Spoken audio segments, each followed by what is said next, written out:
La ville de Sherbrooke a été appelée à intervenir plus de 900 fois dans la dernière année pour effacer des graffitis illégaux.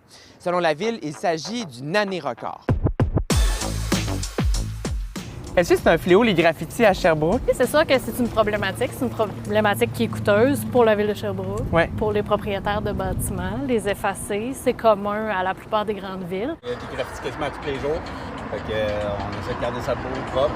Sur la palissade du Stiol, essayer d'y redonner une nouvelle fleur. C'est difficile d'en venir à bout. Dans le fond, les propriétaires de bâtiments sont responsables de faire le nettoyage sur leur propre bâtiment. Donc, si moi, j'efface chez nous, mais que mon voisin n'efface pas son graffiti, ben c'est un peu comme des pissenlits. Les graffitis vont revenir et vont s'étendre. Tandis que si on nettoie de façon constante, continue et partout idéalement là, dans un même secteur, ben là, les personnes qui font des graffitis ont moins d'intérêt. En fait, ils veulent que ça soit vu.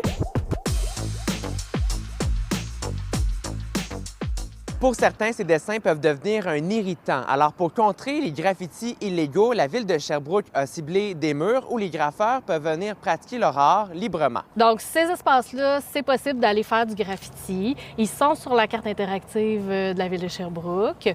Puis, on a aussi, pendant tout l'été, nous, un intervenant terrain. Donc, c'est un artiste muraliste de Sherbrooke qui a fait certaines murales, dont une qu'on va voir tout à l'heure. Donc, lui, il se promène sur le terrain, puis il informe les jeunes qui font, bien, je dis les jeunes, c'est pas tout le temps des jeunes, mais souvent, principalement.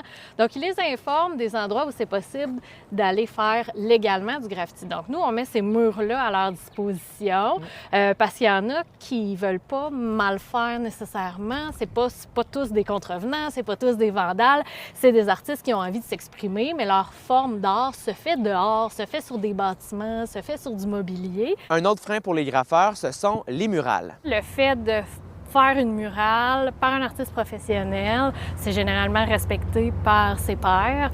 Donc, il y a quand même un respect là, qui s'installe entre les artistes, puis ça minimise là, le nombre de graffitis. Là, on arrive du parc Camiran. On se dirige vers le marché de la gare.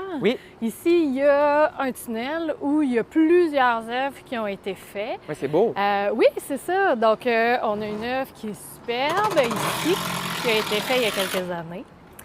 Et là, maintenant, dans le tunnel? Et dans le tunnel, bien là, on peut voir ce qui arrive quand on nettoie pas nécessairement notre graffiti. Donc, on avait une superbe murale ici. Dans la dernière année, c'est plus de 250 heures de main-d'œuvre qui ont été nécessaires pour effacer les graffitis illégaux.